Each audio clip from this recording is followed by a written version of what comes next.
To me, it is always admirable when there are game designers that tackle untapped themes, themes that are unusual. It's not the usual theme of developing, trading, or even dungeon crawling, which I love, is my favorite theme. But of course, there's been a lot of work done in that direction. I like it when designers try to capture some theme which is really unusual, and they try to do so in a thematic way, because of course it's pretty easy to come up with a system of mechanics and then to paste on an unusual theme, or start with a theme and come up with a set of mechanics that point in that direction but maybe don't go very well together, maybe don't mesh together well, and they feel fiddly, they feel like a laundry list of steps. So it's pretty hard to go in the direction of a theme that doesn't have precedents, you do not have much of a tradition to build on, and still to figure out a way of capturing it in a game that is thematic and playable. This is the challenge that was faced by the designer of Hostage Negotiator, a game that I had heard about, I was curious about, and then finally I saw it on my friendly local game, so I decided to pick it up and give it a try. It's a solitaire game in which you play the role of the hostage negotiator. You went to negotiator school, you graduated full marks, I don't really know how you develop those skills, but you have that's your trade. And in the game, you will go through a series of conversations with an abductor that has captured a group of victims, of hostages, and you're trying to negotiate, figure out ways of getting those released before the abductor freaks out and kills them all. Or at least kills so many that, for all intents and purposes, you have lost the game. A solitaire game, so a solitaire game only, which combines card and dice mechanics, and it does that in well, ways that, for my first question was like, how the heck do you do it? How the heck do you capture that theme through cards and dice? Let me show you the game up close and let me tell you how the game works, so we can try to answer that question, and then we'll reconvene here to share some general ideas about the game and gameplay. In each game you will face an abductor represented by a character card. Also, each abductor has several major demand cards. You shuffle them together and you place one face down by the tableau at the beginning of the game. There is also a second in command which may replace the main abductor in case the main abductor is eliminated and then there are still hostages in play. You also have generic escape demand cards. You shuffle them together and again you select one randomly, you place one randomly by the board, by the tableau at the beginning of the game, face down. The character card of the abductor will also tell you the number of hostages that you need to place on the tableau, 7 in case of this gentleman here, you place them in that area. Also you have an initial threat level which is 4 for this abductor here. This is the threat track. When this token here moves up, it means that the abductor is getting nervous and bad stuff may happen. And when the meeple, this marker goes this direction here, things are getting better because the abductor is calming down and being reasonable. The area where that token is on the threat track also indicates the number of dice that you roll when you're taking a test. Right now, for example, I would roll 2 dice. In this game, you will use cards to perform die rolls and to gain benefits. You start with a hand of 6 cards, 2 per type, with 3 different kinds. During the game, you will start by playing cards each turn. You have the conversation phase in which you play cards, you roll dice, and you determine what you get. So, for example, it is the beginning of the turn, and I decide to play this card here. Then I play it down and I roll 2 dice because that is the number of dice that I roll right now. These dice are all the same. They have 4 blank faces, or I should say almost blank, because this one is not blank but counts as a blank in most cases, and 2 successes. The successes are really the ones that matter. This is a kind of a blank face. It counts as a blank face. That means it counts as a failure in the die roll, unless you spend 2 cards face down. This icon here is a reminder. So you take 2 cards from your hand and you play them face down, just as a reminder that you're not using the effect, you're simply burning them to turn one of these blanks into a success. So you play a card, you roll the dice, and depending on what you get, you determine the effect of the die roll. In this case, for example, with a single success, I am able to lower the threat level by 1. With 2 successes, I get the I lower the threat level by 1, and I also gain a conversation point. Hooray! Conversation points are the currency in this game that you will use to purchase new conversation cards. You can also choose to burn a card, that is to play it face down instead of using its effect to simply get a conversation point automatically. Now, it's very interesting that the cards, these cards have a cost of 0, so you do not need to worry about collecting conversation points to get them. You simply get them back in your hand, but not immediately. At the end of the turn, or I should say, during the purchase phase of a turn, you can buy new cards, including 0 value cards, but not the ones that you use this turn. So that means if I'm using these cards right now, then I can spend my conversation points to buy something else, but not these ones here. These ones will become available again next turn. So you kind of have a cycle. You're cycling through your 0 cards, and you kind of have to figure out ways of distributing values and keep some in your hands and use some, and so on and so forth. So I simply spend my turn playing conversation cards. Some will give you conversation points, some may allow me to reveal demands. This is very important because there are game effects that will penalize me if I haven't talked to the abductor and heard about their demands. Also, you have other game effects that will come from other cards, because after I'm done with the conversation phase and I resolve the effects coming from the die rolls and the cards, I can now spend my conversation points to buy cards, and this is the cost of the cards. You have quite a pool of cards. You will want to divide them by type so that you have them all available, and after a while you get a sense of what they do, so you will know the effects that you want to go for. So you can buy them from here. For a simple one, you can buy a die reroll. This allows you to get a lot of conversation points if you roll well, but alas, you may also increase the threat level. This symbol here, which you also find on some of the basic cards, means that the conversation phase is over when that symbol applies. Here, a good card to reduce the threat level by a lot. This, for some powerful cards, you will want to buy rerolls or other ways of increasing your odds to succeed before you spend the big expensive card. So, for example, this one allows you, depending on what you roll, to treat these symbols here as successes in the next roll or until the end of the conversation. Minor extraction, very important card because it allows you to extract 2 hostages from the bad situation in which they are. When hostages are rescued, they are placed in this area. Suppose that in this case I was successful in my extraction, I got 2 successes. Hostages that are killed for whatever reason go in this area. Other things, you lower the threat level by a lot, you get extra dice until the conversation ends, or major extraction. There are also situations that are a little more extreme, for example, as you're trying to take a shot to the abductor with the sniper. Powerful, high-end cards.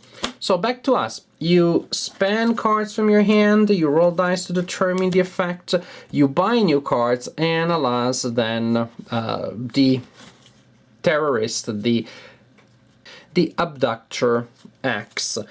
So new stuff happens. You have this deck of 10 tarot cards plus a special tarot card. At the end of each turn, as the last phase of each turn, you will reveal one such card and you will simply implement the effects. And here, for example, I raise my threat level by 1, and if there are unrevealed demands, I also raise by a further level. Other effects may include lots of levels. Well, lots of these cards that raise the level. This one, I make a roll to see if hostage is freed or killed. So many different effects. Sometimes you simply need to discard the card and you draw and resolve the next one. And this is important because this deck also acts as a timer. If at the end of a turn you cannot draw new tarot cards, then you lose the game. That is one of the ways in which you lose the game. Other ways of losing the game include having most of your hostages killed, more than half of your hostages are killed, then you lose the game. And also there is a game effect, a game situation that allows the abductor to escape. You lost the game. To win the game, you need to save at least half of the hostages. There must be no hostages here in this area, and the abductor must have been captured or eliminated. By the way, I may not have explained how you free the prisoners. There are game effects such as those coming from the cards that will allow you to free prisoners. Another way to do it is simply to bring the threat level all the way down here, and then for each threat level that you would be able to lower the marker further, but you can't because you're at the bottom of the track, you rescue an hostage instead. So I'm here, I need to lower the level by 1. Instead of doing that, I free a guy. Alas, the opposite is true for the other side of the track. If I am there and there is a game effect that will raise the level, for each level that they cannot raise, an hostage is killed. Also, demand cards, these are important because they represent the stuff that the abductor wants. If I decide to concede the demand, to agree to the demand, then I need to follow the instructions here. For example, here I spend conversation points, and I get the associated benefit, but after that I need to also resolve the penalty for the major demands. I need to turn the card like this. It stays at least for the rest of the game, so that reminds me of the penalty that I have to take as a consequence for agreeing to the demand. You get something, you give up something. That's the nature of demands. So this is how the game works. Play your cards, roll dice, acquire new cards, see what the heck is happening that is bad for you that comes from the terror deck, and try to save as many people as possible, as quick as possible, and to capture the abductor. If you manage to do all these 3 things, you win the game. If not, well, you guessed it, I guess. You lose the game. It's a pretty tough challenge that the designer had, but I think it's a challenge that has been overcome. It's a game that successfully mirrors its theme.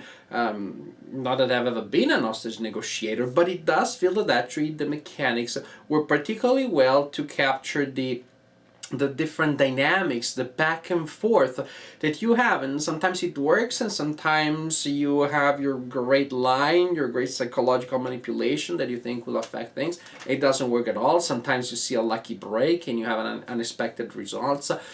We're talking about psychology, we're talking about stressed individuals in particularly dire conditions, so there are a lot of factors that cannot be fully predicted. So these 2 random elements, I should say that there's one big random element, which is the dice.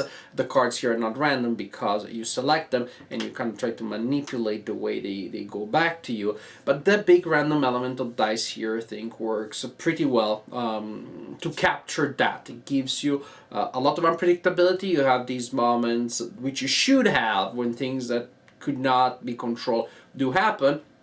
It doesn't feel like chess, and you really shouldn't. So you have that unpredictability aspect that mirrors human psychology, but at the same time you're manipulating resources, you're increasing your odds, your trade, your skills, your preparation, your background, the classes you took at negotiator school are paying off in at least maximizing your chances of affecting the unpredictable outcome of the operation.